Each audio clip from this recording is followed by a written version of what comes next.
Well, welcome Yeah. back to the show, Chris. This is your So, second time with us, and Yeah. Frank and I absolutely. have both worked with you individually on a personal level, and so it's exciting for us Yeah, to be back on for today's show. Yeah, definitely. yeah, so cool to be here. I love being on the show and connecting with you guys. So it's Yeah. awesome. Absolutely, absolutely. So today we figured we'd dive into a couple different things. We want to talk Yeah, about some stuff that you've got going on with your, yeah, your business, your work. We'll chat a little bit yeah, about that. It sounds yeah, like today though we want to focus on the inner child stuff that you're focusing on. Can you tell us a little bit about that? yeah. So I know that the inner child is spoken a lot about. So I just want to say what I mean by this.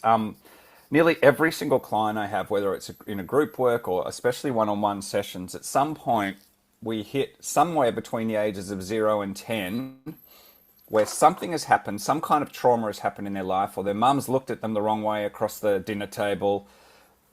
Doesn't matter whether it's actual abuse or what we call physical or sexual abuse or anything, or it's just a look or a mood that was in the house, and at some point there's a place inside us at different ages that has contracted, has made ourselves small, and has shut down in order to become safe. It's like a freeze state.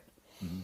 So what I help people do is to melt that freeze state, bring that place that's frozen. And another word for the inner child could just be the life force, the Shakti that's trapped, the innocence. We're using the word inner child here, but it's that innocent, intuitive place that's really genuinely happy and alive that we trap inside because it's not safe, because maybe it wasn't safe to express in your family, or somebody said you're no good and then you shut down, or there was intimidation or something happened in school and we shut down and we freeze. And often we take those frozen places right through into our 20s, 30s, 40s, 50s, 60s, whatever. And it actually can be quite a simple process when you're working with the quantum field, which I do, and to actually start melting that so that that energy can become available again. Yeah. Yeah. And that's a childlike state that Jesus talked about. Yeah, oh yeah, Yeah. Yeah. Getting Yeah. back to that childlike state, not the one where Yeah. you were hitting the hand with a hot spoon. yeah, Yeah, exactly, that one. exactly. Exactly. That was a trick my dad would do. Yeah, That's why I never sat next to Wow. him at the table. we internalize those hot spoon Come, moments. yeah. Come over here, Frank. You're getting the hot spoon again, Oh, he'd son. be like, "Hey, what's your friend doing in the backyard?" And I'd look, and he hit me with the hot spoon. Oh, wow. Yeah, yeah. So, Chris, how did you Yeah. get into this work, or specifically, Mm, like, what led you to this inner child type of stuff? Is there a monumental moment within your story yeah. that kind of, led you to this point? Did you have like a moment where you healed something within yourself and were like, "Holy shit, I need to share this with the masses"? Absolutely. So I grew up with high levels of anxiety, and along with that, I had a lot of self-criticism from, dynamics from my own family, and feeling, even though I had, they're still alive, they're in their 80s, but very beautiful parents in a lot of ways. I grew up with my own trauma from dynamics in there, in the family. And anxiety and criticism, it's criticized in subtle ways by a parent, and then that becomes an internalized sort of process. So about 4 or 5, no, it was 7 years ago now, I went through a big dark night of the soul where I sort of burnt out, and I couldn't sleep, and I was having anxiety attacks, and it was just intense, right? And through the process, I started observing what it is that I'm saying to myself. I mean, I already knew, but it was like really, really like, this is crunch time now. Like every thing that I'm giving attention to is affecting my nervous system, is affecting how much anxiety I feel, is affecting how good I feel, how safe I feel.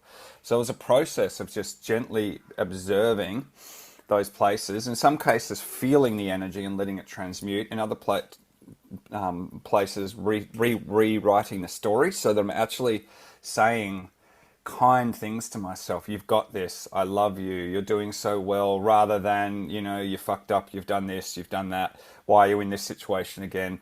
All the things that we tell ourselves, and then no wonder we can't function, or we don't show up, or we're not visible in the world, because of all the self-talk, and it's not just the words but the energy behind it that we put into it. So it's this retraining of the nervous system almost to realize that you are safe, you are loved, all is well. And it's a very beautiful process, and even just a tiny shift really can shift mountains in that. And I'll go into it in more detail, but yeah, so it started with that, and then a lot of other little nuances and processes that I did in as well. But Let me ask you this. So can you pinpoint the moment for you it was that during childhood or anything like that? Have you ever been able to do that? I can't pinpoint one moment, but I know in the relationship that I had with my father, Okay. who's a beautiful human being, there would always be a compliment with a criticism thrown in. So it was like, you're amazing, but boom, Right. criticism. So then I took that criticism on, and then that became my own self-talk. Like, Yeah. I'm all right, but boom. Yeah. And did you Yeah. did you then see that same thing reflected in others as you started to go Yes. through grade school, middle school, high school, those different in Yeah. university? Yeah, absolutely. I saw it reflected in others, and I saw my own patterns also reflected back Yeah. from others, you know? So Like that very same dynamic. yeah. Yeah. I just And bring then, that up so people can see like we have these yes. moments that start early on in life, and then Yeah. we see them reflected later on in our Yeah. friendships with school, teachers, friends, boyfriends, girlfriends, Absolutely. romantic partners, etc. Yeah, so what would happen is that very dynamic, as happens with everyone, and I'll talk about my clients and what my experience is with them as well. But is that would be mirrored back by others. So others would give me the compliment and then the criticism, just like my father did. So there'd be like the compliment and the criticism. So you're sort of almost off guard. You're like, oh, I just got a compliment, but I got criticized. So I would take on that dynamic and then go, oh, am I great or am I the criticism bit? And then I would take that internally, which then became build up of anxiety, which led to a big dark night of the soul, and the whole thing. So absolutely gets mirrored in every area, and that's whether I was playing a tennis match or whether I was doing something creative, or it reflects whatever we tell ourselves, however we are with ourselves is reflected everywhere. Yeah, it's kind of like it's Yeah, it's a major dilemma, and I think most yeah, people, there's very few cultures that don't have like what you just described. But yeah, it's like walking a mile and walking backwards a mile at the same time. Yeah, yeah, yeah, so, yeah, and yeah, it really exactly. it's like it seems like you get nowhere, and even then when you get complimented, because I remember experiences years ago when I got complimented, I'm like, okay, what do you want from me? Like, okay, Yeah, you're lying to me. yeah, Like, okay, whatever. yeah, Like, you couldn't even take a compliment after a while. Why? Because I was waiting yeah, for the backhand after the compliment. So it's like, okay, where's the punch? Waiting for that Yeah. next shoe to drop or whatever. Yep. Yeah. And yeah, yeah. totally, See, that's absolutely. interesting. And Yeah, the reason I asked that too, Chris, is because I yeah, want people listening to see that, like, hey, these traumas we carry, these patterns, they start at yeah. an early age, and it doesn't just mean, or it's not just reflected in our parents or just reflected in a bad experience. No, We then see no. it across all experiences. And I'm glad you bring up a tennis match, this, that. Yeah, It and appears your everywhere. The world is a reflection. Yeah. and your business. I work with a lot of coaches, and I'm a coach myself, and it shows up in your business. In terms of my clients, one of the biggest thing. A lot of my clients are female, not all, but and one of the big patterns with them is the conditioning they've had as women is that they don't show up. They feel invisible. They feel that they're not allowed to ask for what they want, and they're not allowed to charge what they want. All these patterns. Or they're not allowed to create a boundary and just say no to someone if something doesn't align. So it's like helping them, for example, with their conditioning of, I'm told to be a good little girl and I just have to, but then that anger sits there in their belly and just stews and stews and stews, and they're unable to open up and shine. So and that comes through in every area of their life, their relationship, their business, everything. Yeah. Yeah. And I noticed that too, because sometimes people push through and try Yeah. to compensate, and then they go the opposite side. Instead of getting rid of the Yeah. emotion, they try to then create a world outside of them, and then they become like very strong-headed, where that could have just as a negative effect as Yeah. being, you know, hidden in the Yeah. corner type of thing. Yep. And I've seen that. Yeah. 'Cause I've done stuff like that too, where you Yeah. start, trying to overpower the world around you. I'm like, well, that doesn't work. We try everything that doesn't work Yeah. until we start. Yeah. Hey, there's got to be some other way to Yeah. figure this out. Yeah, it's a process of elimination. Absolutely. And Well, I think it's really important. It's really important to say that, the fact that we've had these traumas and these childhoods is not a mistake. It's part of the limitation of being on Earth, that we get to experience these things and then expand out of them. That's part of the beauty of being on Earth, is that we're in this beautiful, mastery school, in a sense. Bashar says we're actually in a mastery school because we're transmuting such incredible amounts of limitation into light. So don't feel, if you've had a traumatic childhood or some trauma, which everyone's had some pattern of trauma, that it's a negative. That's actually contracted energy where you've learned something, expanded to a new possibility, and eventually you will transmute and that will flower into a different possibility. Yeah, it's like letting go. In physics, they call it the rubber band effect. Yeah. So, if you take, like if you only had a little trauma, you let go, it goes this way. But if you had a lot, and it's the act of letting go, and that's kind of your work. I've experienced this with your work with me personally, where you pull back, and it's just like you break the energy up and you let go, and it actually catapults further into the direction which you want to go. So sometimes, just like lead could be turned to gold, your heavy trauma can be turned into something really beautiful and exciting. Yeah. That's what you usually see. The greatest artists that we've ever seen. A lot of trauma. Oh yeah, absolutely. Yeah. Yeah. Chris, let me ask you this. So we see Yes. it in friendships, we see it in relationships, we see it in our business, we see it in sports, we see it all over. Does this also manifest in physical ailments too? Absolutely. It's like, basically, okay, so to put it in a nutshell, at some point we freeze when we're young. Something happens, there's a trauma, someone says something to us on the playground at school, our mum says something to us, dad, whatever happens, we freeze. And then what happens is we push all that energy down. So in order to be safe, we can't express in that way anymore. We can't open up. So we've got to be safe. Our energy goes up into our head, into problems and worries and survival. I've got to survive. I've got to move into my head and work out a plan, a strategy to survive.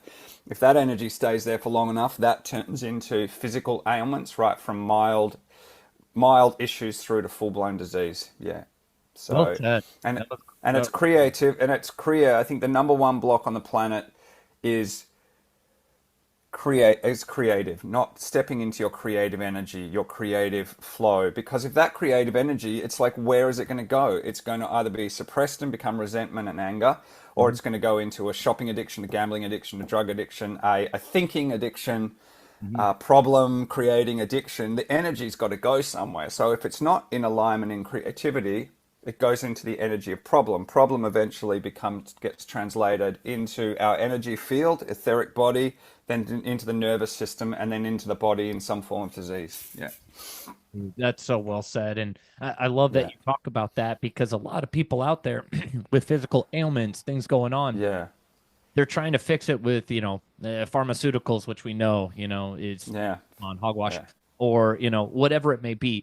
But the root of a lot of disease, not all disease, but the root of a lot of disease is this emotional aspect that, has gone undetected or not looked at year after year after year. And it turns into cancers. It turns into, whatever. Yeah. A lot of us, the physical stuff we're experiencing has to do with a emotional side of, how we're living. Yeah. Absolutely. And I would say loosely speaking with I mean, I'm really generalizing here, so please don't, but in some cases with cancers, it's people who have given a lot but don't fill up their own cup. And and then that builds and builds and builds inside as a resentment. Now, that's not every single case, and I'm just giving an overall view, but go ahead, Frank. No, because I was listening to, I think it was Dr. Bruce Lipton, and they were talking about like cancer and stuff like that in the building up. So I could be wrong here, but the amount of people that come into the world with a disease, like children that weren't generated through like what we're talking about right now, is like 4%. Oh, so very minimal. Yeah. So, Wow. so it's like, so 96% of us, when we create a disease, Yeah. we contributed to the way we were thinking. No fault to ourselves in a sense, because Yeah. we're taught to think this way. But the Yeah. nice thing about it is we then know it can be mitigated through opening up the chakras, letting the Yeah. energy flow properly. Just like Absolutely. opening up a dam, and all of a sudden when you open up a dam, the water eventually becomes drinkable as it Yeah. flows through the rocks and gains its natural, Beautiful. yeah, without the bacteria. Yeah. Yeah. I love it. I love it, and I think too, it's like if people are listening that do have a physical disease going on, this is not about you did anything wrong. It's like whatever we do, it's a creation. You learn something from it. So maybe some people need to learn through going into experiencing the full disease. Maybe some people can go, oh, I don't need to go there. I can shift it. It's not about making it wrong. And one thing I would say about say the energy of anger, right? If someone comes to me and they've had a lot of experienced a lot of anger in their life, it's like that same energy is incredible power behind it. So rather than making the anger wrong, which then gets stuffed down even further, creating further disease, it's like, wow, what a power. Anger is basically just is an energy that's either filtered through a belief system, which is what we call anger, but the same energy is focus if it's filtered through a different belief system, or power. It's like directed power. There's no fucking around with anger. It's not wishy-washy. It's like boom. So use that energy and make friends with that energy and transform that energy rather than wronging yourself with it. Yeah. Yeah, because people think anger is something we should Yeah. overcome, but Yeah.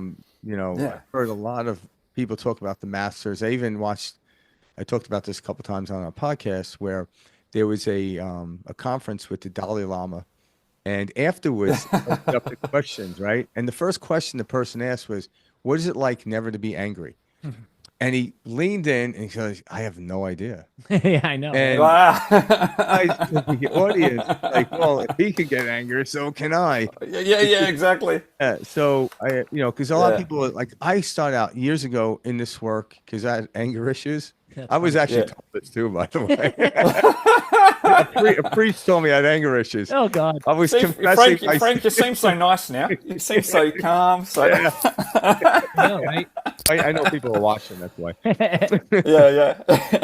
But I realized I was trying to get rid of the anger, and that was creating some of the anger, as like it almost became a paradox. Trying to get rid of anger, Yeah. Yeah. rather than letting the anger Yeah. come up, and then, like you said, then use it towards something beautiful.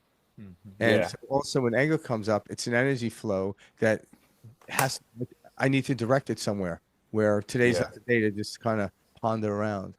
And Exactly. so that gives me that focus. That's so beautiful. And if you look at the emotional scale, I think Abraham Hicks has talked about it and other people, but it's like if someone is in a state of powerlessness, feeling powerless, and we've all felt powerless about something in our lives at some point, anger is often the very first step that's a higher vibration to that, because in anger there's power, there's energy, right? If you're just in a complete state of hopelessness, there's a sort of lackluster energy, but anger actually can be the bridge, the stepping stone, and then you can transform it from there. Yeah. See, that's beautiful. For me, it's different. So, like, anger was never a thing for me. My brother always talks about this. He's got like this immense anger that he's always trying to overcome, and he's shared this with me, and we've had lots of talks on it.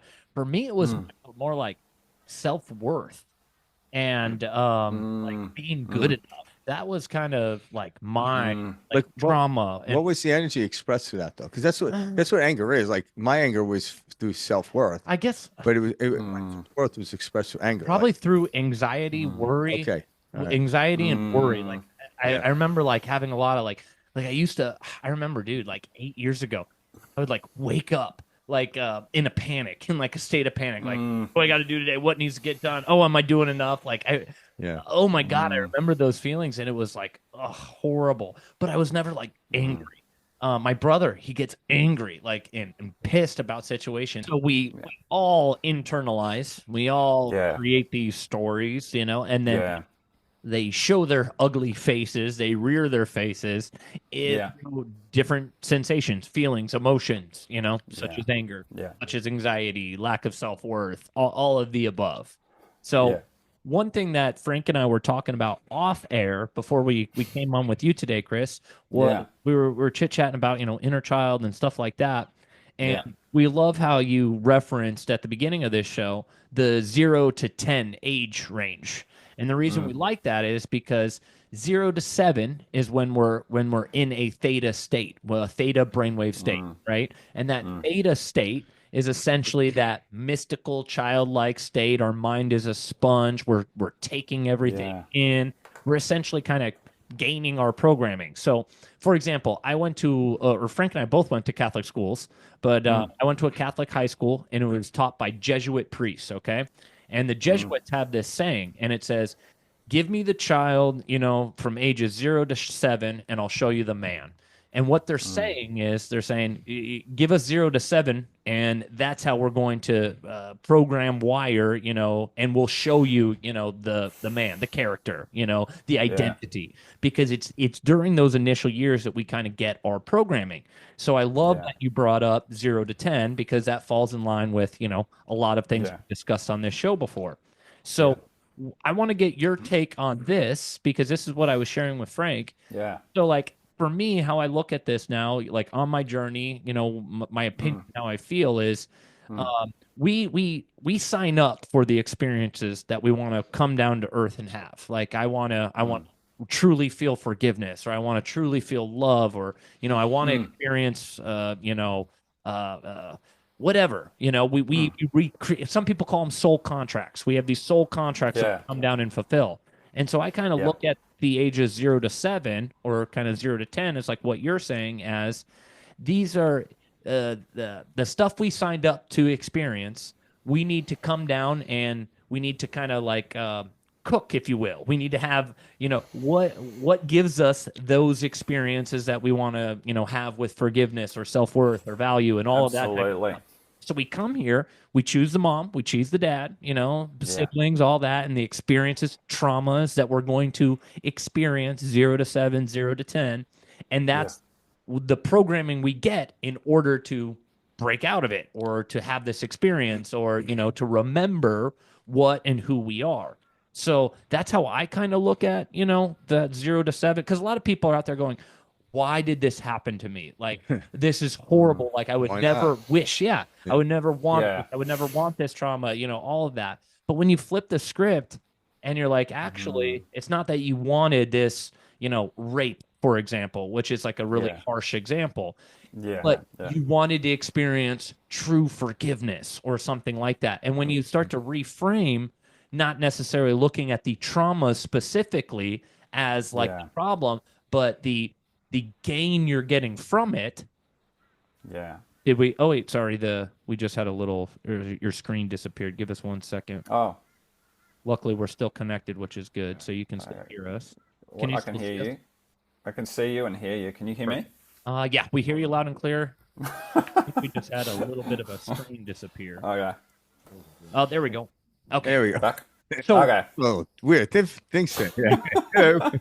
what is your take on that, Chris? Like, how do you look at what I just kind of shared with that? Do you think something like that's going on? Do you have a version that you want to share? Like, Yeah, no, I totally resonate. That resonates as true for me in my experience. Is that we come here to experience varying degrees of limitation, and especially on Earth. My own intuitive sense is that we have one of the highest degrees of limitation on Earth, or you could call it contrast. Yeah. And the more contrast you have, on the one hand, the greater degree of potential suffering, but you've got the greater degree of expansion. Because the whole universe itself, which it's in a sense is perceived into being. So at one level you could say there is no universe, and yet there is a universe. But without contrast of some sort, even if it's very, very subtle, you cannot experience the next moment. You cannot experience space and time without having some sort of contrast where there's a choosing, like, okay, I prefer this, or I don't prefer this, or I'm moving, you know what I mean? There has to be some contrast for expansion for the next possibility to be born. Now, on Earth, we have such a high degree of contrast, right down from people who are suicidal right through to saints and masters experiencing the highest levels of ecstasy, just absolute bliss and love and fullness and alignment. So it's an amazing school, and nothing is a mistake. And at some level, we've chosen those situations, not to say that we have to be stuck in them, but so that we can expand out of that limitation and transmute that and see through that belief system that's continuing to cause the suffering. And then we can flower out of that very place that we've called a trauma. Yeah. That's beautiful. Yeah, and actually, when you look at the cycles or fractals and live, they start to make sense. And this is really how it is. Like you go to Death Valley in the middle of the summer, you could be up with 130 degrees during the day, and then you can go to places where it's below 60. There's a lot of contrast on this planet, and then the seasons come. So when we start to learn, like, why is this happening? The question is more is like, why wouldn't this happen? It's a different mindset. You come from a different place. And like the way I look at the 0 to 7 type of age is like, say we're all actors. And I went to a particular type of acting school, say like Shakespearean. And then later on, I want to be a comedian. It's like, but then what you'll do is you'll blame the teachers that were teaching you Shakespearean because they weren't preparing you for it. And it's like, no, like you could do that now. And you could utilize a Shakespearean to create a comedy out of that. So absolutely. We were young, we were taught a specific way, but I kind of like why you're on a show is you're going to show people how to let go and then fall into a different role. It doesn't mean you're screwed because, you didn't have the perfect childhood from 7. It's like, no, we're going to learn to drop those programs, release them from our bodies, and then we can then pull them off the shelf anytime we need it, but they're no longer harboring in me. It's kind of like the cloud now. I don't store stuff on my phone anymore. It's pretty much out there. I could grab it or let it go anytime. So that's kind of what I want people to know. It's kind of, you were taught a particular way, but there's so much more to life. And you think you're done by the age of 7 or 26. I'm like, no. The childlike state is a renewal. It's like going back to school for acting. If you were just doing Shakespearean, now, okay, I want to do comedy. And okay, I'm going to try that. And you realize Shakespearean, I could be even funnier. Like I laugh at the stuff that happened to me as a child, and when I tell some people like that doesn't sound funny, I'm like, it is, because it wasn't it wasn't meant out of cruelty. It was just kind of humor. And I look at it, to me, my childhood was brilliant, but for some other people looking at a different angle, I'm like, my God, like, how were you raised? Isn't that funny how perspective can totally change? And I think, Chris, why don't you touch on that? Because you work with people with different levels of trauma, some physical, sexual, like you were saying, real levels of traumatic abuse and stuff. What are you seeing as ways that they're finding success? I mean, is this a type of thing where is it a reframing? Is it a new perspective that allows their mind, their monkey mind, to let go of this like hardcore grasp around this pain and suffering? Yeah, I think that's really well said. Because what happens is we experience the trauma, and then because that's the only thing that we associate with safety, is like we actually start trying to create safety by keeping the trauma there. I'm safe if I've got the trauma because I'm familiar with it. So we grasp it and we hold it.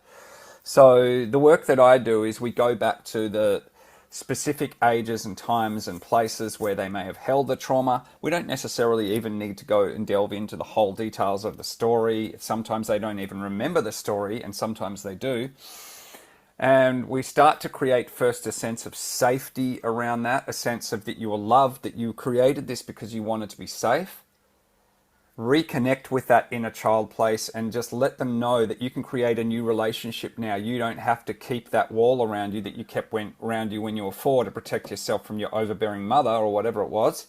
You don't have to keep that now that you're 65 or 55 or 40, whatever.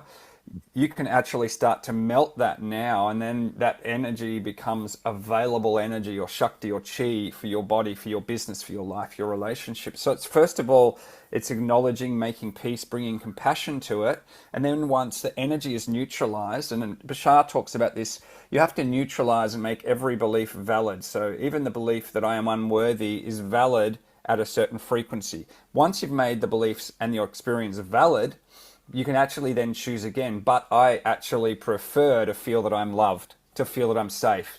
So it's like we go back, we neutralize, we release that energy, we reintegrate the inner child with the energy field, the new inner child that's happy and loved and expanded, and then they have that energy available to them. Yeah, I love that, because So well said. that's the way I look at it. Yeah. When I go someplace, or like say I go to a buffet and there's all this food, I don't focus on the food I don't care for. Exactly. Yeah, so well said. Yeah, and then there might be something interesting over there. I'll look at it. I'm like, okay, I've never seen that before, and I'll try it. Yeah. So I love the fact that there's even food that I don't care for. Because if I had an hour, hey, come here, maitre d', and can you get rid of all this stuff? It's like, yeah. So what I realize is it's not what we get rid of these things, we let go of them. It's a huge difference. Huge. You Massive. let Massive. go. We start let go of these certain beliefs, because you can't get rid of a belief. Somebody has massive. it out there, but I can let go of a belief. It's like, yeah, Massive. I don't need that belief anymore. I've used it. Or even the beliefs I have now Yeah. that work for me, I let go of them too, because I don't want to carry stuff with me anymore. I want to be free. I want to be nomadic in my mind, so to speak. Yep. And just kind of That's go. beautifully said. And then when I need a belief, it's there. I could pluck it and use it. I can use that as a direction. Yeah. Do you, Chris, have a specific success story that you'd feel comfortable sharing on air with us of something or some situation with one of your clients about, you know, maybe a certain trauma or something, how you guys, you know, went in, did this energy work, you know, allowed it to release, and then a little bit about maybe the success that said client had from that experience? So the first one that's dropping in is I worked with someone who had an alcohol addiction, and I had one of my frequency elixirs, which I guess we haven't really spoken about, but that use high-end essential oils and sound frequencies. I created specifically to work on addictions. Now that could be any addiction: sugar addiction, thinking addiction, shopping addiction, whatever. But it happened to be alcohol in this case. And I worked with her in a one-on-one. I did one one-on-one session with her, and I gave her this specific elixir that helps to clear that pattern. And so we went to some childhood traumas where the alcoholism had begun. I mean, this particular one was a year and a half ago. I think it might have been the age of 7 that something had happened with their mother, etc. We brought in the energy of forgiveness about that. We brought in the energy of self-love. How do you want to reframe this? So we don't want to push against the addiction and make it wrong. We want to choose something else. It's always about choosing something that's more aligned. And she called me up a week later and said she went to go and have her normal bottle of wine at night, and she didn't even have to make an effort. She just didn't do it. Something had shifted in her system through the frequency shift where she didn't actually have to battle with it anymore. She just didn't even want it. It was like she just put it down and said no. And so she cleared that through doing that inner child work, and, you know, she worked with the frequency product as well, but it was basically from shifting the energetic pattern. Once you shift the energetic pattern, which sits in the etheric body or the energy field, then it shifts in the physical. It's not the other way around. I mean, you know, obviously you can go running and that helps your mental body and everything, and you can do things on a physical level, but essentially the disease starts in the mental body, then it moves into the subtle body, and then it goes into the physical body. Yeah. So That's a great. So that was amazing. Hey, I want to hear this too, because when we first hooked up the second time, you sent out this blast email that you're doing these 15-minute workshops. I signed up, and then I got an email. Like, yeah, that's the one. That's the one, baby. So I got to tell you, this is a real success story here. Hell On yeah. your behalf. I didn't get to tell you yet. Wow. So once we did that first initial one, then I went on and I bought one of your programs, and I've been listening to it every day. I don't know how many days I've been now. Like you suggest 21 days, but I could have maybe 21 days I've been listening, but I still listen to them every day. And that's the beauty Wow. about your work is I just sit there, put headphones on. I think Yeah. the longest one's like 12 minutes and Yeah. listen to it. And it's actually very relaxing. And you have a beautiful voice, by the way. You do. You have a really beautiful voice. And well, anyway, after the first session we did, within a week, something completely unfolded, but I've been thinking about for almost 20 years. Like there's this, and Wow. what is it? It was a material thing, and it was Yeah. this particular condo. It's a brownstone, and I like more. Mm.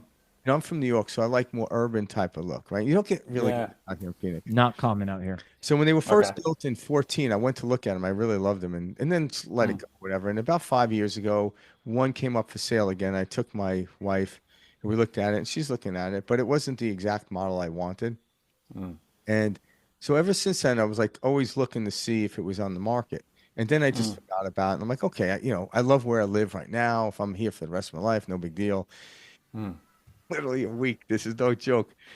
Week after we talked, my wife's ex-husband, who we're really good friends with, was looking for a Yeah. house in our neighborhood, and he found one. Yeah. And it went on the market, and he went down, took a look at it. But the time he put his bid on it, somebody already outbid him. So he kind of shared this with my wife, and he was kind of upset about it because he thought he was going to get it. Mm. So she's like, okay. She went on to start looking for a place to help him out. The second she went through, she found that brownstone. It came on the market. And I'm like, this is a week after. And I'm like, I'm sitting on a couch. Yeah. It's like 7 o'clock in the morning on a Sunday. We're getting ready to go to the gym. And she's like, let's go look at it today. I'm like, all right. So we went in there. We put a bid on it that day. Exact model that Wow. The exact model, Exactly. everything. Like I I can't, love it, can't Frank. make this shit up. level of abundance that was Yeah. unlocked. When I tell you, I think it was like 2 years ago, me and Mike, like on New Year's Eve, we made these like resolution thing, Yep. like whatever. And that was getting that place. And here we are, like almost 2 years later, like a year and a half, 2 years. I forgot when I did it. It came, but not with such ease. And we're actually selling our house to her ex-husband. Like it was the most, like I've Yeah. had complication buying cars. Yeah. Or Yeah. Yeah. had more Buying complication Snickers. buying a Snickers bar than I did this. Like, Effortlessly watching. Wait, you're gonna buy my house, and I'm gonna be able to buy this house. Like, Yeah. just Yeah. And it was and again, Wow. it was after the work I did with you, and then I continued doing it. So anyone out there listening, like you just sit there and listen to his voice, and I can feel the resonance. I don't know what's going on. Like I wasn't like, oh, like I want a house, I want my house. I don't even think I put that into my consideration the day we talked. Yeah. It was like, okay, if it happens, great. If not, and I kind of took my mind off it because they rarely come on the market because it's a small gated community, this place. Yeah. And all of a sudden, bam! I'm like, yeah. So I wanted to share that with you, and I'm like, okay, I'm gonna wait till the show till we have it. and we'll That pull is some. so cool. And the fact that it and because I've got thousands of testimonials of things happening like that. And I think the nature of the work that comes through me, because I don't sort of feel like I do it, it's sort of a flow of energy, is that it quickens the energy in the energy field. It activates it. It's like a fire, so that whatever's supposed to manifest, instead of taking a year or 2 years or 3 years, it can manifest in a month, 2 months, a week. And, just yesterday, someone had a session with me, and I said, look, and we amplified good things coming to them, and they got a client the moment after the session, like literally the moment after, because it's just the energy shift. Once the energy shifts, you don't have to work out with your brain. Now I'm going to meet my soulmate in 3 weeks, and it's going to look like this, and she's going to have dark hair, and she's going to be into Pink Floyd, and it's like you don't have to do all that, because the universe orchestrates that and knows that you want a girl who's got dark hair and into Pink Floyd or whatever. Just a weird example there. No, we love Pink Floyd, so good example. Money. Yeah. Yeah, and that's the major thing about it. Like even with this this property I just got, I've been drawn to it for some reason or another. Yeah. I've been drawn to this piece, and it wasn't like I was obsessively looking for it. I don't know. I like I said, I don't even know why necessarily I was drawn to it as part of my journey. But you helped open up or elevate me to a higher level to where I could see the possibility, and then it opened up, and I moved. Yeah. And Yeah. yeah, That's so yeah. powerful. So it kind of like quantumly moved through time, where I'm like, yeah, eventually I could have gotten the place. It opened up. It wasn't that, but it was the way it happened, dude. It was like, oh, Oh, I love it. yeah, because and it also took in somebody else that was excited too to get, you know, Yeah, this house. your house, yeah, Yeah. your existence. So That's perfect. yeah, I'm like, So cool. you can't make this stuff up. And I Yeah. started laughing. I was like, I remember. yeah, So I well, love it. to piggyback off of what Frank was just saying, I remember 2 years ago you telling me about this same brownstone. yeah, We were talking about this shit at your old place, yeah, not this one. yeah, And I remember you saying, "Yeah, oh, there's this brownstone," because brownstones are very popular. They've got a stoop. They're very popular in New York. Frank's from yeah. here in Arizona. That is not what our construction is like. In fact, it is so rare. There's like a handful of like neighborhoods and communities that I can like list, within the Phoenix area that actually has construction like this. Yeah. So it's like Wow. really, really like niche type of thing. Yeah. And Yeah. so when I come into perspective shift, this was now like 3 weeks ago on Monday. He Yeah. look at me, he's like, "Dude, you're not gonna believe what." Yeah. And he's like, "I've been listening to these abundance tapes. I get on this call with Chris, and he asked me, is there anything I'm working on? Let's just do general, abundance. Yeah. Keep the focus on that." And he starts, telling me about your session, and then he starts, "Now get this," and tells me the story, and I'm like, "This is so synchronistic. This is beautiful." Yeah. And that's the thing is when I remember Beautiful. talking to you when we did the 15 minutes, and you would get into these frequencies, and then you say, okay, finish this sentence. And like I remember it's like I just wanted to listen to your voice and feel good, so I didn't really have anything I wanted. And so like out there, it's like when you start to letting go of that wanting, this is the Yeah. quantum leap. Because when I listen to your I think in the program there's 4 separate ones. I'll listen to at least 2 of them a day. Yeah. And I Yeah. just drop. I'm like, I don't give a shit. I don't need anything right now. All of a sudden, this is when things happen. Rather than thinking like, Yeah. what do I want? Do I want more money? Do I want this? All of a sudden, it creates this anxiety. Like, like I better say the right thing so I get it. Yeah. I spent a good part of my life, like early on, learning about this. Like, I better say the right thing. And I'm like, no, I'm like whatever happened. Yeah. The universe inherently knows what we Yeah. want. Yeah. The story, Yeah. the way I look at it is your story is already written to some degree. We just haven't read it. We haven't experienced it. And Yeah. how we look at the story changes the dynamic of the story. But like you and I could read a book and you could be like, oh, that book was kind of flat. And I'm like, that book is exciting. Same word, same everything. What changed is the dynamic in how I looked at it. Yeah. And that's like, okay, so why wouldn't you look at anything with true excitement, like the childlike state that we came here to live? And when you do Yeah. that, this is when, this is like the holy shit moment. It's like, oh my God, like I'm finally I'm getting out of the intellectual mind, getting more into that childlike state. My wife doesn't really care for the childlike state, but Yeah. Yeah. Give enough of that, Frank. put your socks on. Yeah. Yeah. Enough of that. I love that. Yeah. I love that, and it's so true. It's and the work that I share is really about not trying to manifest something through the fact that you're incomplete, but that you're fully complete. You're fully deserve to be here. You're always manifesting something, and when you move into the state of I already have everything, then anything that you need or desire flows in because you're not pushing and trying. There's a certain vibration where effort works, but if you're actually a sensitive or creative or wanting to manifest from what people call the 5D or the I am presence, or from alignment, it's not about pushing the furniture around in the room. It's about aligning, and then the furniture moves around automatically and orchestrates itself, And it's not that you won't take inspired action. You may be called to take inspired action, but it's not from a frequency of pushing. It's from a frequency of inspiration, not motivation, which is I'm trying, I'm pushing, I really want, this soulmate or this job or this thing. But it's like, when people, like a lady just did the same process with those transformation bundles, and she just messaged me the other day and said, I don't know what happened, but I just got a job with more pay than I normally get, with no resume and a car that I get to drive around. And it just came out of the blue.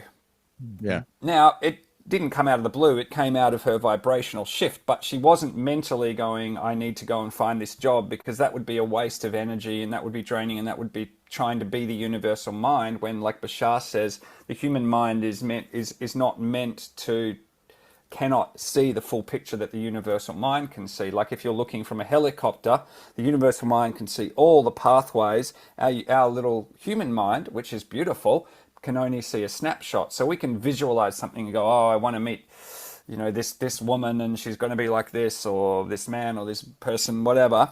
And we can visualize certain things and how it would look, but we can't see the full picture. And very often what we visualize, like Bashar says, is only the launching pad, is only the first step of what life is usually going to deliver you, something far more nuanced and beautiful than what we can even visualize. So visualizing can be a perfect, beautiful tool to get you into the right state to start receiving, but don't stop at trying to control it through your mind. It could turn out even better than we could have fathomed, correct? Yeah, absolutely. Bashar said that, like, to the higher mind, what we think in our mind with the corporeal mind is the floor to the higher mind, where to the higher mind, the ceiling is what we think the ceiling. It's way beyond it. So we can't. Yeah.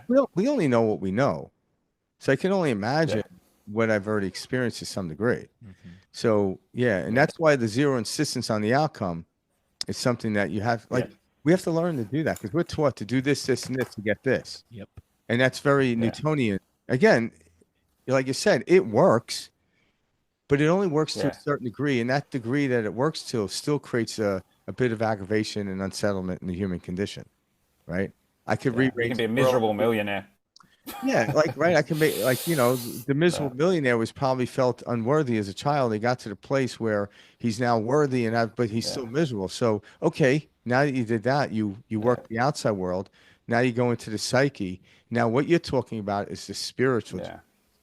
So now if you start with the spiritual journey, your psychological setting will be easier, and then the outside world shows you. But we started with the physical world, then went to psychological. Like, let me try the spiritual thing. Yeah. And then there's the answer. There. And then go out. Yeah, we're working backwards, so to speak. But now we fully know it now when you work backwards. So I like that. Yeah, I like that. I like that we start there, and it's funny how this whole experience works. Yeah. You're right. We're going to try everything out here in the physical. Yeah. We're going to try any of the things psychological. And it's not until we turn within that things start to click. Yeah. And then people are like, oh, my God. And you see it at such a accelerated pace. That's what I think is so cool about everyone's individual spiritual journey. And I tell people this all the time. Like once you start, on this journey, you will see opportunities, doors open up, things that you're going to call miracles popping up, and very quickly. And you're going to be like, holy shit, like you're going to get that call from somebody or that job opportunity or what. And you're going to say, oh my God. And it's just the universe throwing you breadcrumbs going, yep, I've been here the whole time, Yeah, exactly. It's beautiful. Yeah. Yeah, and it's about learning to trust that fully. And the more you do it, the more I trust it. And it's like every day I have to remind myself to trust it. When I do, I don't have to do any work at it. Mm-hmm. Yeah, when the opportunity shows up, I had to get off my couch to go to the house to look at it. All these things. But the energy, that's what it is. When you clear the energy for people, it's like the child wakes up in the morning and runs out the door with their shoes are barely tied. Mm-hmm. And they have no idea where they're really heading out. And they go to the park and they meet their best friend, which they didn't set out to do so. Mm-hmm. But that's the energy I want to live with, and I'm living with right now. I do have my moments where I have to remind myself that I don't have to figure anything out. When I don't have to figure anything out, this energy comes through my body, and I feel like a kid again. Mm-hmm. So beautiful. Yeah. And in terms of the kid thing, it's like, so well said, Frank. It's like I feel more and more connected to that every day. And it's like, we are literally being reborn every billions of times a second. Like we're actually, when we carry that past and that dead energy and we just drag it along and all our conditioning and into the present moment becomes dead. But when we start living from that aliveness, then everything around you is alive, is dancing. You're in a quantum field. It's a totally different experience. The trees, instead of just going, oh, that's a tree, that's a car, it's like, wow, there's a car, wow, there's a tree, wow, my breath is moving in and out. Life becomes more like a watercolor or a dance or a rhythm, and there's music and everything. There's even in a big city when everything's crazy and people are yelling and there's cars beeping. There's music in that. There's a dance. There's the throb of life. Instead of, oh, I'm just in a city and it's blah blah blah, and I've been in a city before. That's dead energy based on your memory. It's not living with the aliveness, and that waking up that inner child, or dissolving the patterns that hold that inner child in, helps you connect more to that humor and life and lightness and exuberance. Yeah, when we were children, none of that bothered us. It was like when it rained out, I got my bicycle and drove through in puddles. My mom didn't quite like it. But it was the best thing in the world. Now it's like it's raining out. Shit, do I have an umbrella? No. It's like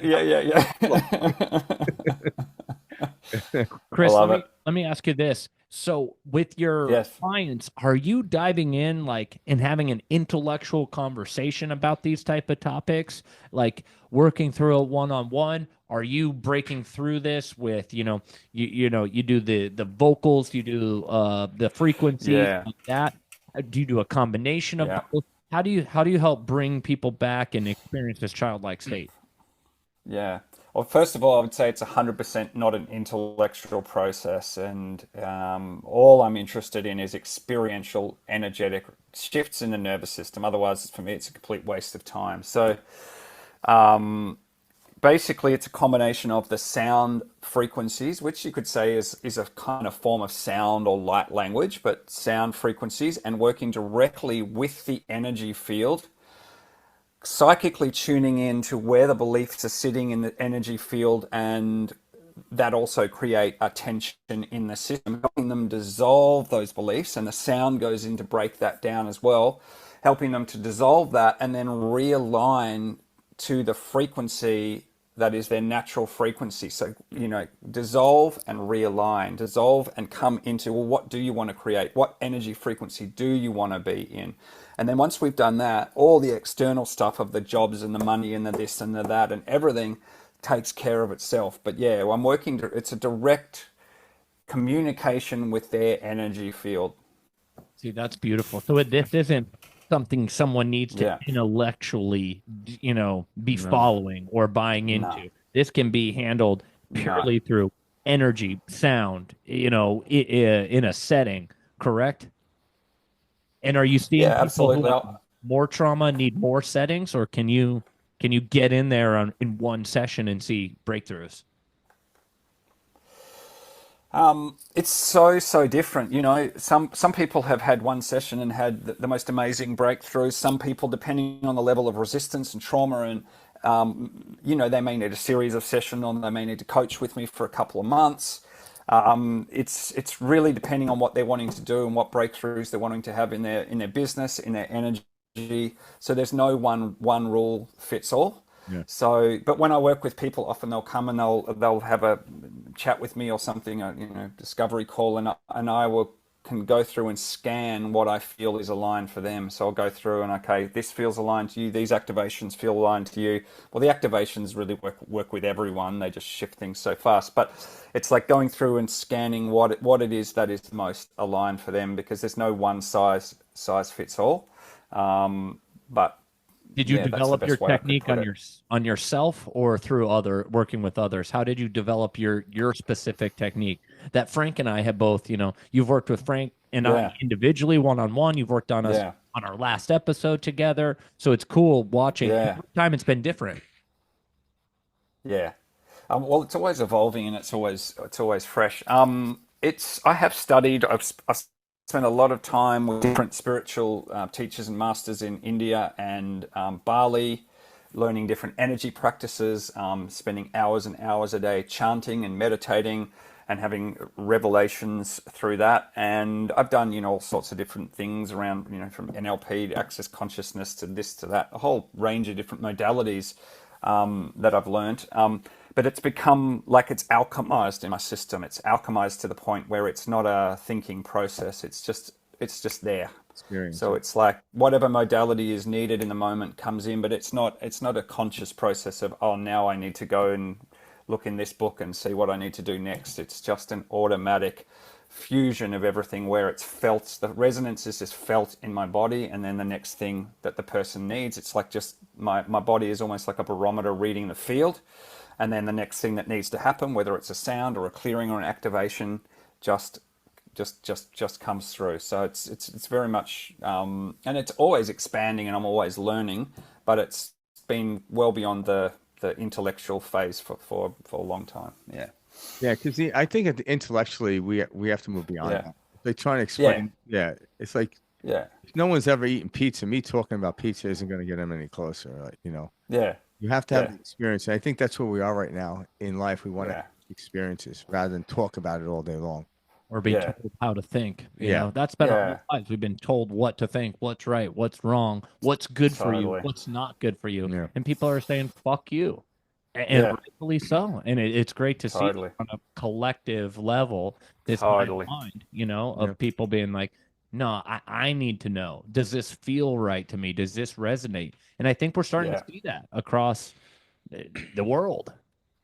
Absolutely. Look, if it hasn't shifted in your energy field, if it hasn't shifted in your biochemistry or your nervous system or your emotional body, it hasn't shifted, and you can talk about it and read it and write a thesis on something or your problems or your issues or whatever. But unless it's shifted in those areas, unless it's shifted in your biology and how you feel, it hasn't shifted. The nervous system has to take on the new information, feel different, step into a new possibility. And that's what it's like all the work that I do is about connecting all the senses with this shift. So it shifts vibrationally. It shifts with activates the Kundalini energy that moves up through the body, activates the energy system. And this is one of the big things with, people whose work actually gets results versus people who are just talking the talk, is you have to shift the vibration. You have to shift the prana, the life force. There has to be a raising of the prana somehow, the life force in the body. Now, you can do that a million different ways, but there has to be an actual shift. Otherwise, you're just talking about something, but you're staying on the same vibration, and I'm talking about this, but nothing's actually shifting. It has to elevate in some way. And for that, you have to activate the life force, Yeah. Beautiful. And obviously, the modality in which you teach is very effective. I can tell you that. Yeah, first-hand experience. Yeah, and Hey, were you ever in a band? Did you ever sing? Yeah, your voice is great. Yeah. Did you ever? Yeah. I have been in a band, and I do play music. I play piano and sing. So yeah. Because, because the first time we met here on the podcast, you do these certain noises out, frequencies. But when you sing that bonus track, like she has a beautiful voice. Like, we listened to that the other day on Perspective. I was listening to your voice. I'm like, wow, like there's some opera there. Yep. There's some. Hell yeah. I didn't know. I would hear these because you do certain frequencies with your voice, but when I heard that, it was like this is like angelic singing. I was like, wow. And I remember listening to my wife. I'm like, this is Christopher Blackwell. Hell yeah. It's funny. So we were listening to the track that Frank is referencing. This was right before I met with you last week. This was on two episodes of Perspective Shift ago. Yeah. And it's funny. So Kayla and I love to go to Sedona every year, and we meet with husband and wife, and they're sound healers, and they do this very similar type of stuff, with vocal arrangements and stuff like that, where they're singing a portion. And the gentleman was a monk in Germany for 12 years, something like that. And he did some of the vocal stuff that's similar to what I've experienced with you. And so it's kind of cool to see, you can see your travels that you've gone through. You can see the different people you've worked with, because I can like pinpoint. I'm like, oh, that resonates just like, when I met with, their names are, Mary Lou and blanking on his name. He's in Sedona. He's great. But anyway, I could pick up on things like that. And so it's cool to see like your travels, your experiences, the other side of the damn world from me. And I can hear that in other things. And so I thought that was fascinating. Yeah, I think that's what it is as we start to go down this path intellectually, we start to see the cross connections of it. Yeah. But it's only through the experience we understand that. Yeah. Yeah. And there's something here. Yeah. Oh, definitely. Yeah. Chris, can you talk a little bit about the nervous system? You keep talking about it a lot, and I personally believe the nervous system is so important and not enough is talked about it. Can you just a brief little nervous system for the listeners?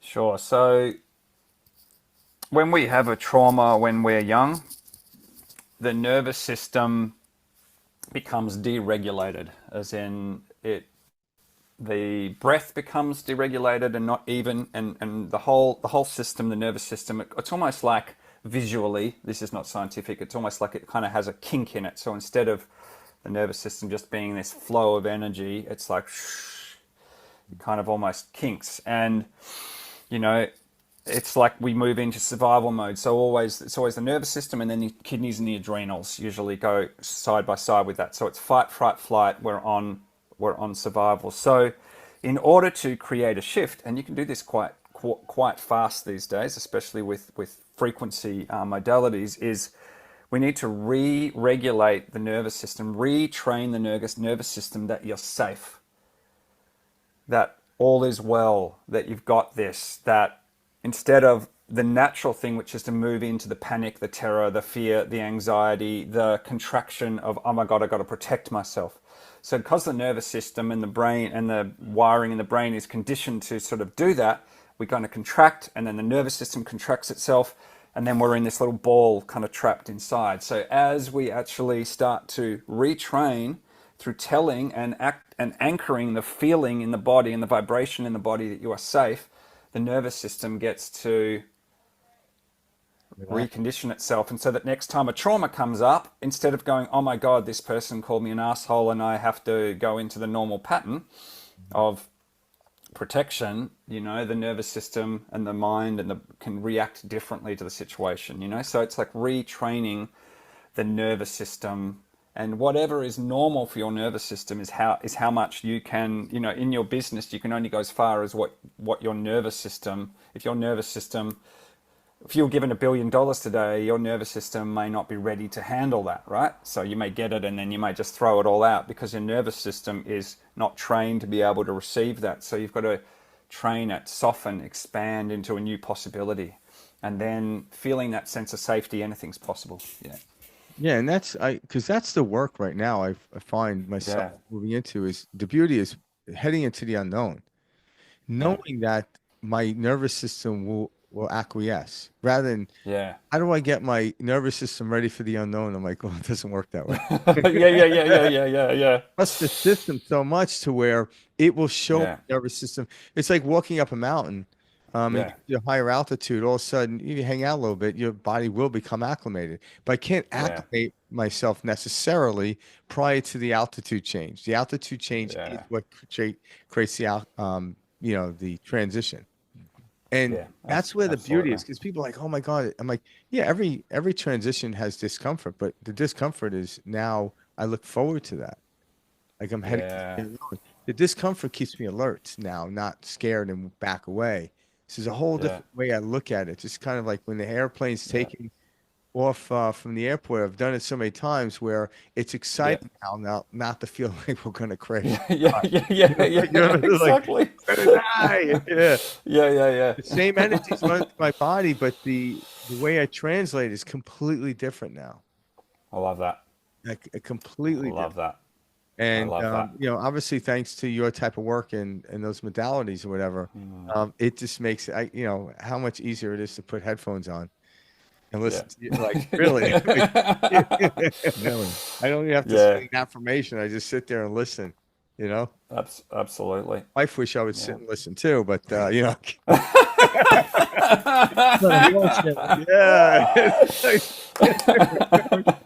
I need another activation for you for that. Yeah. She might need the activation. Happy, Yeah. happy wife, happy life activation. Exactly. Yeah, that probably would sell. That's you're gonna make millions, my friend. Yeah, exactly. You know? Exactly. So you touched on this briefly in the beginning of the show with one of your examples. What is this new line that you have out, Chris? That I would love for you to kind of share this with our audience. What is it that you're now pairing with, these different modalities that we're talking about? So I think you're talking about the elixirs, Correct. the frequency elixirs. So for the last 7 years, I have been creating my own frequency elixirs out of the best quality essential oils and sound vibrations. So basically, I receive an imprint or a download for a specific, for something that wants to come into being. Like, just loosely speaking, it could be grounding. They're a lot more nuanced than that, but I'm just using this for practical purposes. So say there's an energy that wants to come through of grounding. So I create specific essential oils that that are a carrier for that frequency.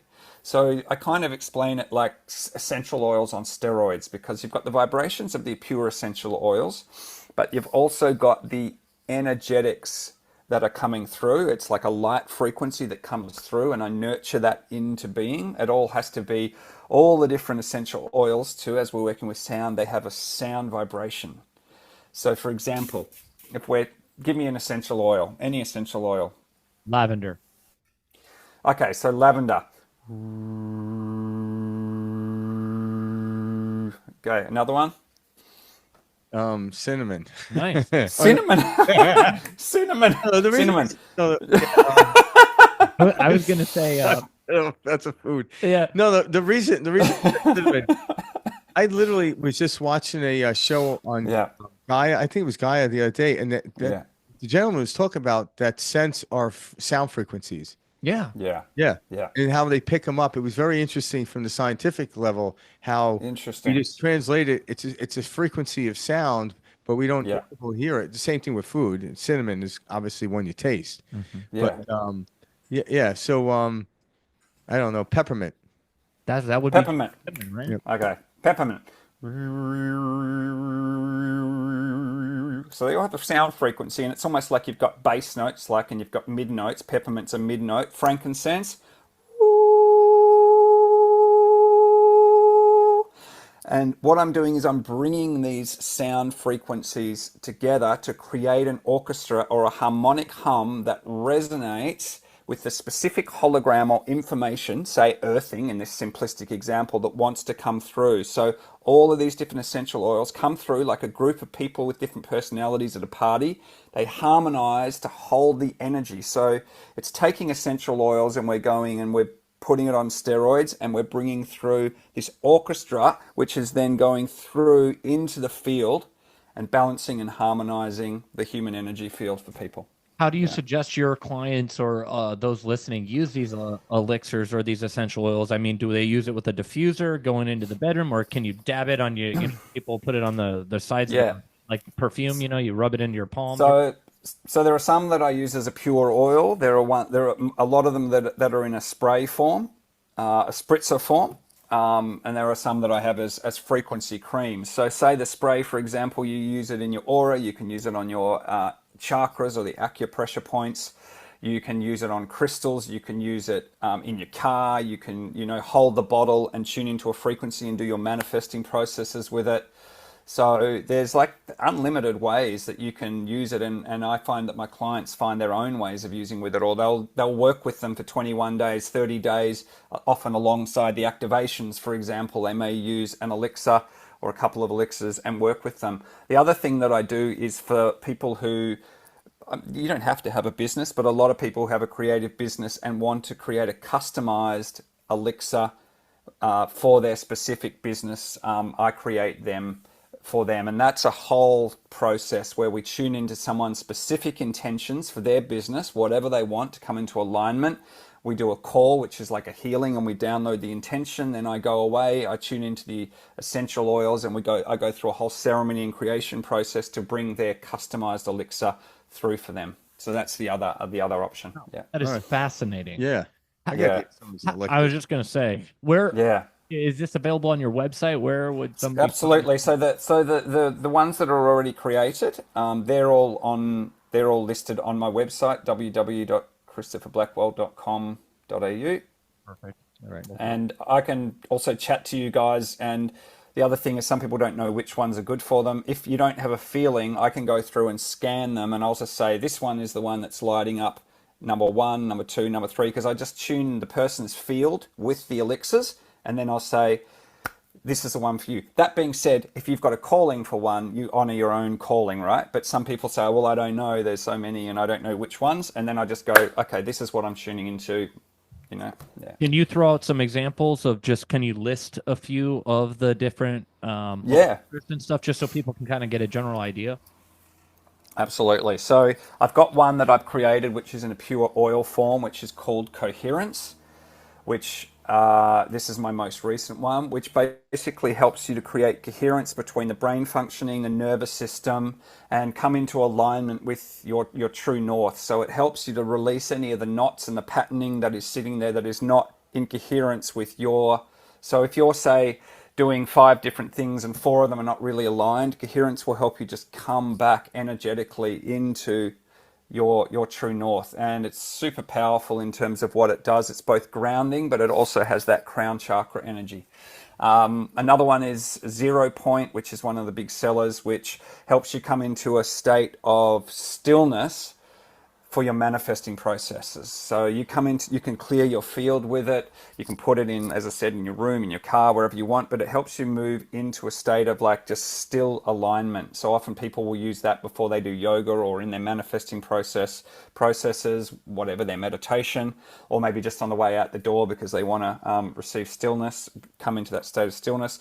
I've got one called Light Codes, which I co-created with a friend of mine was synchronistically there at the right time to create this, and she's a big meditator and she plays the harmonium and chants, and the room was almost like filled with angelic presences. So Light Codes is almost like having angelic presences around you. It's just that sense of like a warm hug. I mean, there's so many nuances to them, and I can't explain that in a few minutes, but there's other ones for grounding, space clearing. There's ones that help you shift the emotional, transmute the emotional body. There's different ones that have connected to Pleiadian and Arcturian energies and brought through. So they're all channeled, and they're all very fine-tuned and specific for their function, and at the same time they're holographic, so they will work on each person slightly differently. And so Frank may be using it and get different insights around an elixir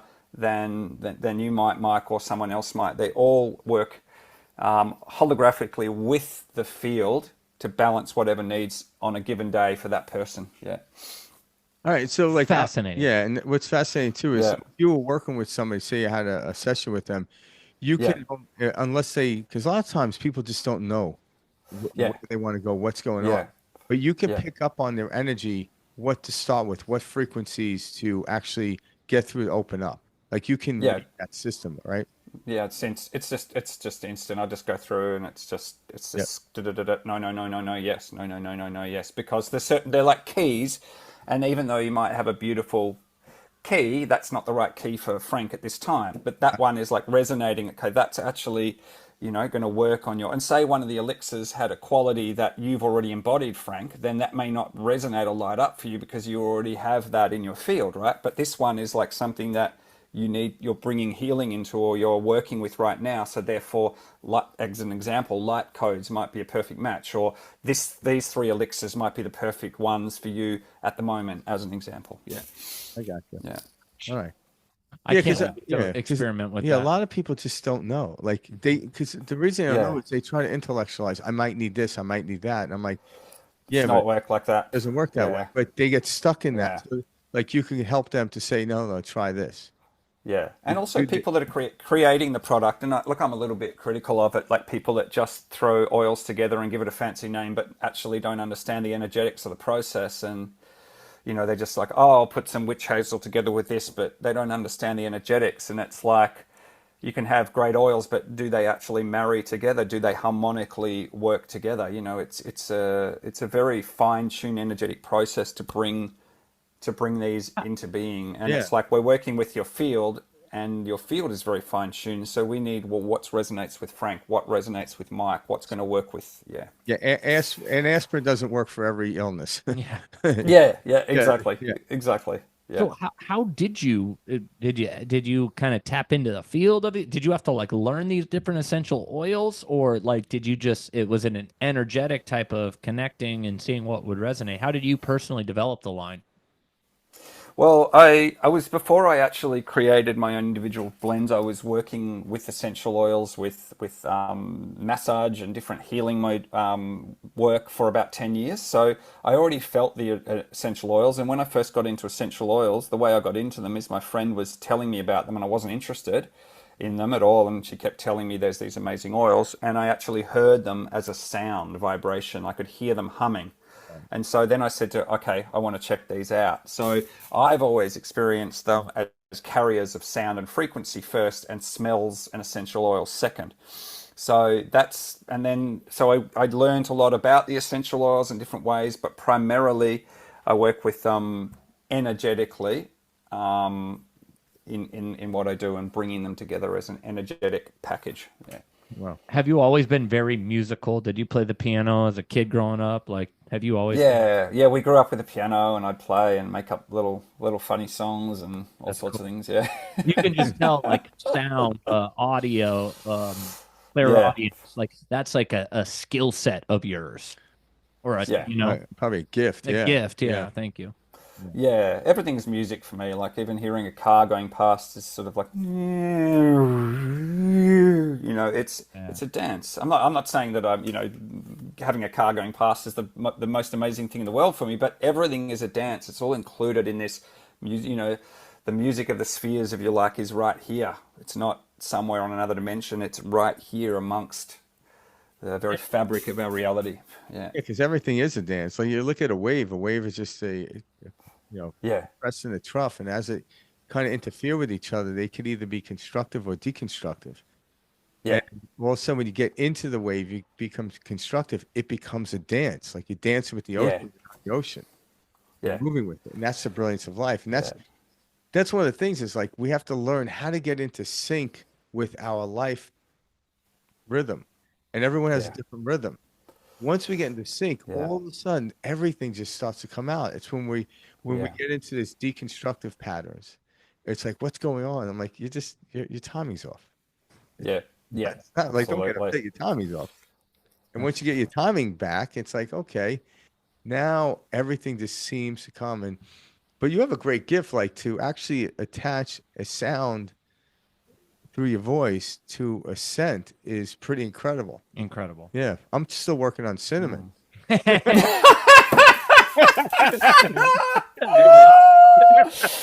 I love it. Hey guys, can I just, I have to message someone and just tell them that I'm still going on the podcast. Can I Yes, just no message problem. them? I don't know how this is going to work because we're live on a podcast, but I just want to quickly Yeah, let go her ahead. know. Yeah, go ahead. Take your Just time. just give Tell me them we said hi. Yeah, yeah, right. I will. One second. That's perfect. So those listening right now, we've got Christopher Blackwell tuning in from Australia, and we're chit-chatting here about all things, sound frequency, healing, different modalities, all of the above. This is our second time having Chris on air with us. Frank and I both have individually worked with Mr. Blackwell on one-on-one sessions. Frank just very recently, myself just recently, so that was exciting. I think one thing we should do too, when Chris jumps back on with us, we should see if we, maybe do like 90 seconds of some sort of, have him showcase some of his work to the audience. Yeah. Because like those listening right now, we got a lot of listeners on Spotify, Apple Music and stuff. You may be driving, heading to work, going to the office, but tune into this with us. And, we can kind of show you something cool. Yeah. Are you driving, heading to the work or your office? Yeah. Would you like to tune it? Would you like to experience a healing from Christopher? Yeah. How's that for an American accent? Well, yeah, Yeah,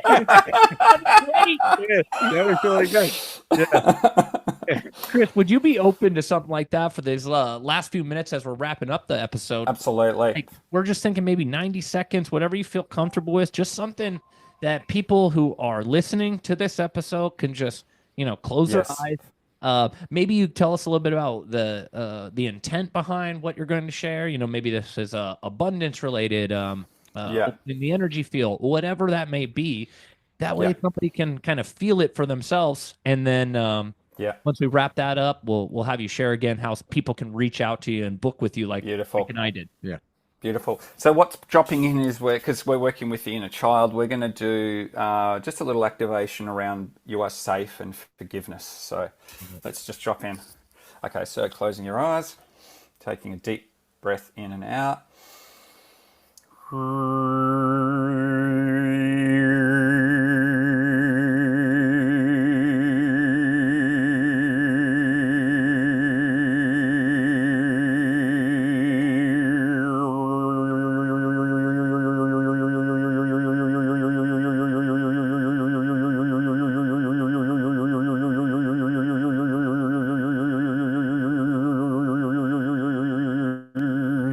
Deep breath in and out. Beautiful.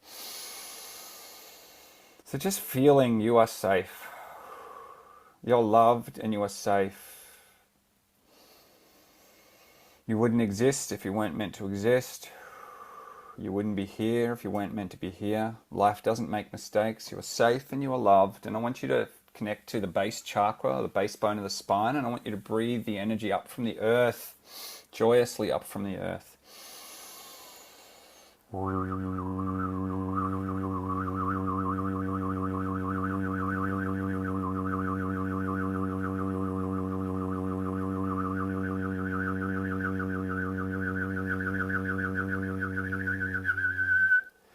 And I'm just going to do a clearing now. Any places and times where I have attached and connected with my nervous system the feeling that I am not safe, not loved, that I am at war with the world, that I have to fight to survive, and I'm still living out of that energy and frequency. Are you now willing to release and dissolve that? Beautiful. Clearing 1, clearing 2, clearing 3, joyously with humor, clearing 4, clearing 5, clearing 6, clearing 7, clearing 8, clearing 9, clearing 10, deep breath in and out. The more fun we have, the more we let laughter move through, or tears, the more we open, the more we shift. We shift with fun, we shift with joy. This is the new way, shifting through joy. Joy dissolves everything that's in its way. Beautiful. Any patterns, I'm going to work with the field now of the viewers, any patterns sitting there from the age of 2, 4, 7 or 9 where the father says that's not allowed, or used intimidating tactics, or put down the child in any way, put you down in any way, made you feel small, made you feel like you had to run for safety, and anywhere you've been carrying that father imprint in your solar plexus power chakra, are you willing and ready to dissolve that now? And just give me a yes. Beautiful. Releasing and dissolving that now from the solar plexus, from the central nervous system, from the kidneys and adrenals, from the pineal gland, from your ability to be creative and visualize a new pathway, dissolving it now.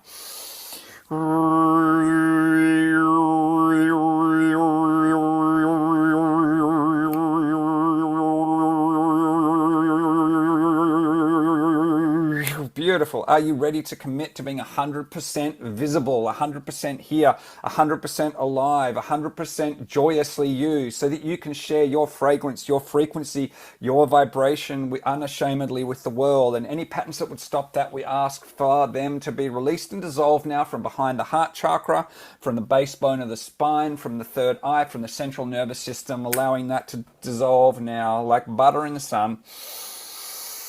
And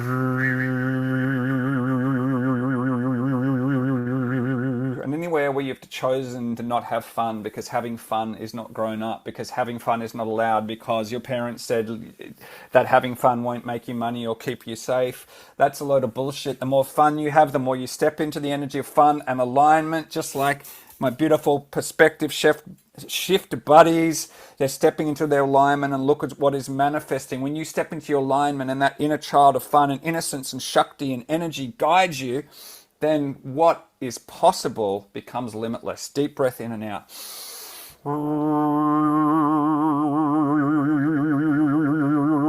I'm going to tune the nervous system now to the feeling that I am safe and I am loved. So just sense your nervous system and your spinal column. Just gently sense it as we do this.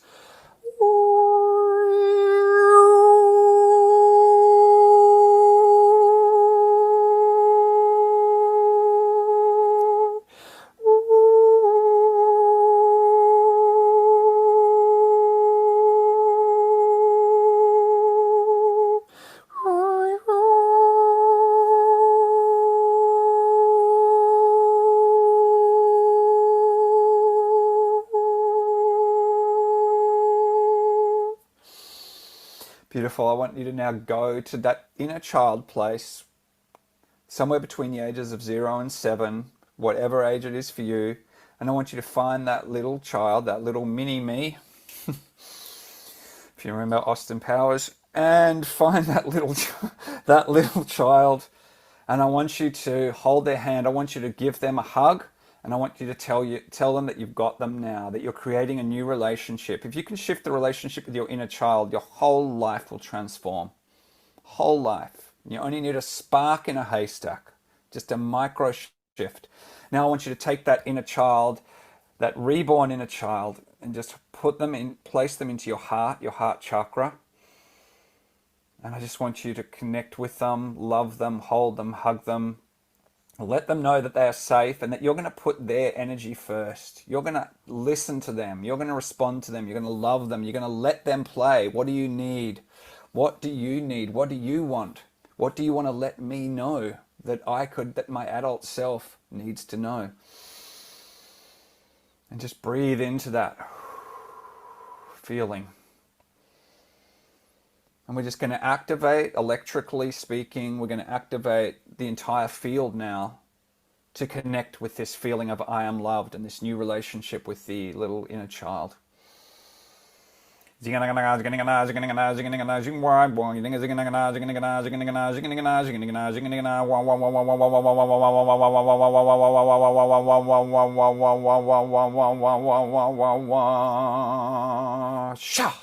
Beautiful. Just taking some deep breaths in and out before we complete. Just feeling your spine and just feeling that sense of I'm loved and I'm safe. Good things are on the way.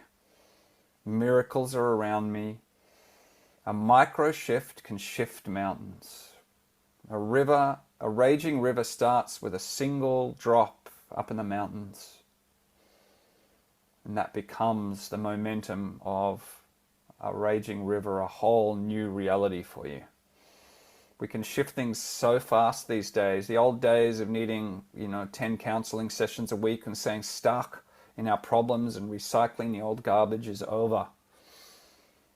We can step into this current of momentum and joy and peace and love and melt and dissolve those places that were held. Okay, and so just in your own time, feeling a light of energy around your body. Even doing this meditation, I just suggest drinking a lot of water, just allowing it to integrate and just beautifully, slowly in your own time, feeling your heart, feeling the joy of being alive, slowly coming back into your body, feeling your hands and your feet. And when you're ready, you can open your eyes. Beautiful. That was a great journey. Absolutely beautiful. Wow, thank you. Yeah. Pleasure. Oh yeah. My body's vibrating. I was just it reminded me of my one-on-one session we did a couple weeks back, Chris. Feel your cells like tingling, like you can feel your cells coming to life with the different frequencies, and as they're hitting the eardrum and the wah, wah, wah, wah, wah, wah, wah, wah, wah, wah. Oh, there you go. I can feel it. And it's weird. I'm getting like that sensation, like in the middle of my chest. You get a little sweaty, but it's like the energy moving in the body. Yeah. And I always get that type of feeling right there. And my hands get a little like clammy, and I'm like, oh, I can feel the energy moving. Yeah. And that's what it's about. It's just waking up the energy system. I get so excited and passionate about what human beings are capable of, what we're capable of perceiving and feeling. Like we are a nuclear power station. Hell yeah. And we've only just seen the start of what's possible. You know what I mean? So Yeah. well said. We are made of atomic energy. And once we start realizing that and activating that, then Sky's the limit. So sky's the limit. Frank and I clearly have raved about our sessions with you. Frank and I are actually going to each do a little video clip for you as well. We want to post some testimonials just about doing your workshop, what we've experienced, the successes, the abundance that we're seeing come into our life. So we'll be sharing that on your platforms. We'll get in touch with you about that. But for those listening, how can they get in touch with you? What's the easiest way to book a session? Yeah, so there's two things. I'll leave a link for you guys for people to book the transformation package. Perfect. Which is only $47. But seeing the results, I should be upping the price, but I won't. Right? Which is $47, and you get the 4 tracks and the workbook. So I'll send you the information on that. Yeah, that's perfect. Yeah, I'll definitely be doing more work with you. That's for sure. Yeah, it's gonna be fun. Yeah. Keeping up doing the one-on-ones. It's just such a great recharge. Yeah, I felt phenomenal. And is the link that you're sharing, are those the workshop and books that Frank and I each purchased? Yes, same one. Okay, so great. you can send them there. So you can send them both of those links, and then they can jump on from there, get the bundle, and if I want to jump on a one-on-one call, they can also jump on that one-on-one 15 Yeah, we session. highly recommend it. I had great experience with it. Even just now. Yeah. Hopefully, that was a great feeling just now. Just closing the eyes and just having that. Yeah. Well, that's what I want. I wanted those listening. If you're driving at work, whatever, you're at the gym, just take a few moments, close your eyes, and listen to that. Then how do you feel after? Yeah. You're gonna be like, oh, I feel good. Yeah. So- Do not close your eyes if you're driving. Great, Yeah. great. What do you call warning? Little word. Yeah. Do you Warning, guys have the self-driving cars right now? Yeah. Do you have any of that? They haven't hit here now, but I've got a good friend who's been over in San Francisco, and she's sending me these photos. And I'm like, what the hell? Yeah. I had a lot of that shit. Yeah, because we have them here in Phoenix. So I guess if you're in one, you can't close your eyes and listen to Christopher. My sister just took one of those the other day. Yeah. She was going Is it like an Uber? Well, it's like a Waymo is what they call it, and it's like an an app. Wow. It's exactly like that.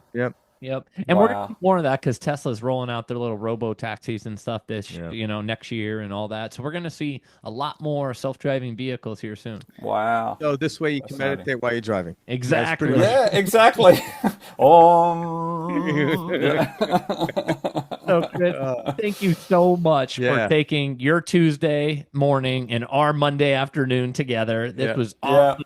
We so appreciate you. Seriously. Yeah. The connection we have with you is very clear. Yeah. Yeah. Feels like you're my brothers, and Exactly. I feel like if it'd just be like I've known you for years if I come, because I am going to go to the States at some point and visit you guys and go around the country, and so I so look forward to it. Yeah, when you make it, just let us know. I was just going to say, we can't wait to have you here. We'll take you out, we'll show you a good time. We'll get some good dinner, some food together, and we'll have a great time. Sounds amazing. Thanks for tuning in today, guys. Awesome. Mr. Christopher Blackwell, we'll see you again soon. We'll have to have you on the show again. Be well. That'll be awesome. All right. Stay well. Thanks so much. Appreciate it. All right. See you Love guys. your work, man. Thanks. See ya. See you soon. See ya.